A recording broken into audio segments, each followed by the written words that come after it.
پاکستان کو حالیہ برسوں میں سرحد پار دہشت گردی کی ایک نئی اور بڑھتی ہوئی لہر کا سامنا ہے۔ اسلام آباد کے تحقیقاتی ادارے انسٹیٹیوٹ آف ریجنل اسٹڈیز نے ایک جامع پالیسی رپورٹ میں انکشاف کیا ہے کہ افغانستان سے تعلق رکھنے والے شدت پسند گروہوں کی سرگرمیوں میں نمایاں اضافہ دیکھا گیا ہے۔ رپورٹ، جس کا عنوان پاکستان میں سرحد پار دہشت گردی، تحریک طالبان پاکستان کی تنظیموں میں افغان دراندازی کے شواہد ہے، یہ رپورٹ 18 اکتوبر 2025 کو جاری کی گئی۔ اس میں کہا گیا کہ افغان طالبان کے اگست 2021 میں دوبارہ اقتدار میں آنے کے بعد پاکستان کے سرحدی علاقوں میں سرگرم دہشت گرد گروہوں کی تعداد میں اضافہ دیکھا گیا ہے۔ رپورٹ کے مطابق جون سے ستمبر 2025 کے درمیان دراندازی کرنے والے گروہوں میں 36% اور جنگجوؤں کی مجموعی تعداد میں 48% اضافہ ریکارڈ کیا گیا ہے۔ رپورٹ میں یہ بھی کہا گیا کہ اس دوران پاکستانی سیکیورٹی فورسز کے خلاف کارروائیوں میں ملوث جنگجوؤں میں سے تقریباً 70 سے 80% افغان شہری تھے، جبکہ پچھلے برسوں میں یہ شرح محض 5 سے 10% تک محدود تھی۔ تحقیق کے مطابق افغان شہری بنو، چمن، شمالی وزیرستان اور خیبر کے علاقوں میں ہونے والی کئی دہشت گرد حملوں میں براہ راست ملوث پائے گئے ہیں۔ اب تک 260 افغان جنگجوؤں کی شناخت مکمل کر لی گئی ہے، جن کے نام، پتے اور جائے پیدائش کی تفصیلات بھی رپورٹ میں شامل کی گئی ہیں۔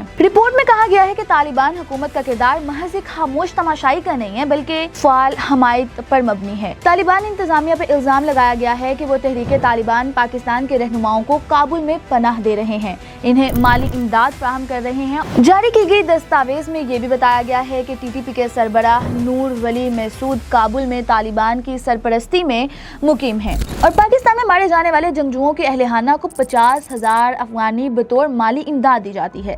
رپورٹ میں مزید یہ بھی بتایا گیا ہے کہ پاکستان میں ہونے والے حالیہ حملوں میں امریکی ساختہ M16 اور M4 رائفلز اور نیٹو کے عسکری ساز و سامان استعمال کیے گئے ہیں، جو افغانستان میں طالبان کے قبضے کے بعد ان کے ہاتھ لگے تھے۔ رپورٹ میں نتیجہ نکالا گیا ہے کہ افغانستان میں محض دہشت گردی کا محاذ نہیں رہا، بلکہ پاکستان مخالف شدت پسندی کا ایک منظم اور عملی مرکز بن چکا ہے۔ انسٹیٹیوٹ کی رپورٹ کے مطابق پاکستان کو چاہیے کہ وہ ان شواہد کو بین الاقوامی برادری کے ساتھ شیئر کرے اور طالبان حکومت کے ساتھ تمام سفارتی تعلقات کو تحریک طالبان پاکستان کے خلاف قابل تصدیق کارروائی سے مشروط کرے۔ رپورٹ میں مزید یہ بھی کہا گیا ہے کہ مسئلہ صرف پاکستان کا نہیں ہے، بلکہ پورے خطے میں امن اور استحکام کے لیے ایک بڑا چیلنج بتایا جا رہا ہے۔ یہ پالیسی رپورٹ سید عمران سردار کی تحقیقی کاوش ہے، جسے انسٹیٹیوٹ آف ریجنل اسٹڈیز اسلام آباد نے شائع کیا ہے۔ ادارے کے مطابق یہ تحقیق خطے میں بدلتی ہوئی سیکیورٹی صورتحال اور انسداد دہشت گردی کی پالیسیوں کے اثر نو تعین کے لیے ایک اہم قدم